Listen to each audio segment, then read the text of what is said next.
నల్లధనం అనేది జాతీయ సమస్య. ప్రతి ఒక్కరూ విదేశీ బ్యాంకుల్లోని నల్లధనం వెనక్కి రప్పించాలని కోరుతున్నారు. కాంగ్రెస్ పార్టీ అయితే విదేశీ నల్లధనం 80 లక్షల కోట్లు తెప్పించి దేశ పౌరులు ఒక్కొక్కరికి 15 లక్షలు ఇచ్చేయాలి అని అడుగుతోంది. ఇదేమైనా అక్కడ డ్రా చేసి ఇక్కడ డిపాజిట్ చేసే వ్యవహారమా? దీన్ని అరికట్టాలంటే ఇవాళ అంతర్జాతీయ స్థాయిలో ప్రయత్నాలు చేపట్టి దీర్ఘకాలం కొనసాగించాలి. చాలా పెద్ద ఎత్తున కృషి జరగాలి. నిజానికి ఇదో పెద్ద సంస్కరణ. ఆ దిశగా మోడీ అత్యంత సాహసోపేత చర్య తీసుకుని 1500 నోట్ల రద్దు చేశారు. ఇలాంటివి ఆకస్మికంగా చేస్తేనే సత్ఫలితాలు వస్తాయి. పార్లమెంట్లో చర్చించి డేట్ ముందే ప్రకటించి ఈలోగన అవగాహన కల్పించి చేస్తే అక్రమార్కులు అంతా సర్దేసుకోరు. అందుకే మోడీ అత్యంత పకడ్బందీగా అతి గోప్యంగా ఈ నిర్ణయం తీసుకుని ప్రకటించారు. అయితే తెర వెనక సన్నాహాలన్నీ ఆయన గట్టిగానే చేయించారు. ఈ ఆకస్మిక చర్య వల్ల సామాన్యులకు కూడా ఒక 10 రోజులు కాస్త ఇబ్బందే. కానీ ఇది ఆర్థిక అత్యవసర పరిస్థితి, ఆర్థిక ఎమర్జెన్సీ అనేది అందరూ గుర్తించాలి. దీనివల్ల రేపటి తరానికి మనం మెరుగైన ఆర్థిక వ్యవస్థను అందించగలం.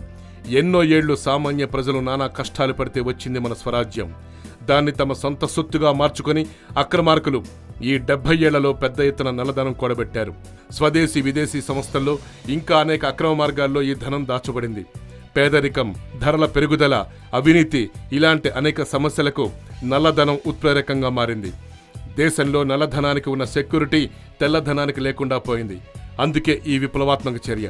కొంత కష్టమైనా సరే దీన్ని మనం మనస్ఫూర్తిగా ఆహ్వానించాలి, స్వాగతించాలి. ఈ సమయంలో ప్రధానికి ప్రజల పరిపూర్ణ మద్దతు చాలా అవసరం. ఎందుకంటే రాజకీయ నాయకులెవరూ ఆయన్ను మనస్ఫూర్తిగా సమర్థించరు. ఈ చర్య వారందరికీ ఎంతో కొంత నష్టం తెస్తుంది. మరో కీలకమైన విషయం కూడా ఉంది. చైనా, పాకిస్తాన్ మన దేశాన్ని ఆర్థికంగా దెబ్బతీయడానికి పనిన పెద్ద కుట్రల్ని కూడా ఈ మోడీ తీసుకున్న చర్య భగ్నం చేసి పారేసింది. లక్షల కోట్ల నకిలీ కరెన్సీని 1500 నోట్ల రూపంలో దేశంలోకి పంపిణీ చేసే కుట్రను ఆ దేశాలు కొన్నేళ్ల కిందటే ప్రారంభించాయి. ఇంకొంతకాలం ఇది కొనసాగితే దేశ ఆర్థిక వ్యవస్థ మొత్తం అతలాకుతలమైపోతుంది.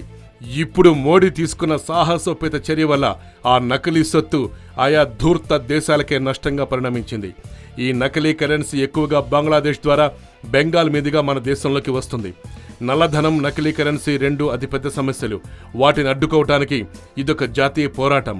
ప్రధాని మాటల్లో చెప్పాలంటే జాతి నిర్మాణానికి సంబంధించినటువంటి సందర్భాలు ప్రతి ఒక్కరి జీవితంలో కొన్నే వస్తాయి. అందులో పాలు పంచుకునే క్రమంలో చిన్న చిన్న కష్టాలు పట్టించుకోండి అన్నారాయన.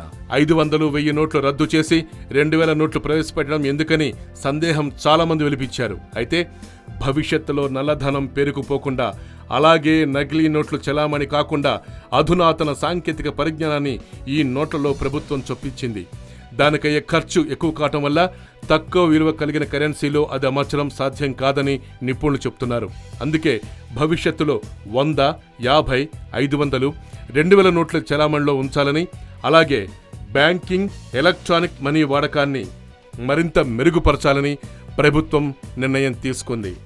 ఇది సంస్కరణకు సంధి సమయం. కొంచెం ఇబ్బంది కలిగినా మనం ఓర్చుకుంటే రేపటి తరానికి భద్రత కల్పించిన వాళ్ళం అవుతాం. ప్రధాని మోడీ 500, 1000 నోట్లు రద్దు చేయడం ద్వారా ఒక నిజమైన పాలకుడిలా వ్యవహరించారు. తన ప్రజల గౌరవాన్ని కాపాడారు. ఏటీఎంలలో దొంగ నోట్లు, ఎక్కడికైనా వెళితే మనం తీసుకెళ్లిన ఏ నోటిని ఎవడు ఫేక్ అంటాడని భయపడుతూనే ఉన్నాం.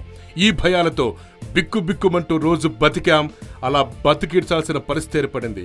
మనం సుమారు గత 7-8 సంవత్సరాలుగా దేశంలో నకిలీ కరెన్సీ ఎంత ఉందో కూడా అర్థం కాని పరిస్థితి వచ్చింది.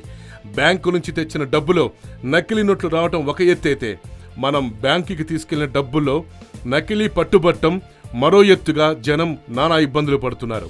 గట్టిగా మాట్లాడితే పోలీస్ కేసు ఎదుర్కోవాలి, మౌనంగా ఉంటే డబ్బు నష్టపోవాలి.